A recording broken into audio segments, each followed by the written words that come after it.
আচ্ছা, তোমরা কি এভাবে পনির কিনে এনে পনিরটাকে একটু বড় করে কেটে তারপর থালার মধ্যে তুলে গোলমরিচের গুঁড়ো, লঙ্কার গুঁড়ো, লবণ দিয়ে ভালো করে মেখে 5 মিনিটের জন্য রেখে দিয়েছিলে?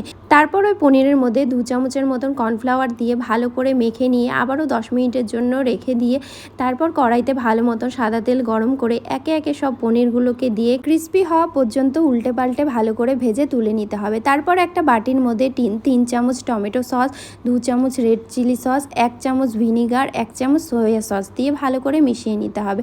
তারপর আরেকটা বাটির মধ্যে 2 চামচ কর্নফ্লাওয়ার দিয়ে জল দিয়ে ভালো করে মিশিয়ে রেখে দিতে হবে।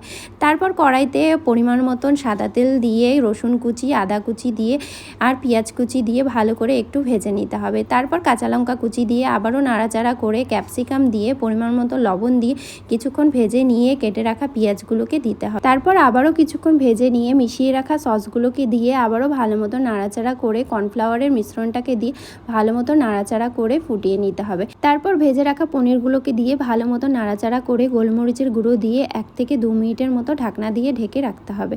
তারপর নামিয়ে নিয়ে ওপর থেকে সাদা তিল ছড়িয়ে নিলে আমাদের চিলি পনিরের রেসিপি পুরোপুরি তৈরি।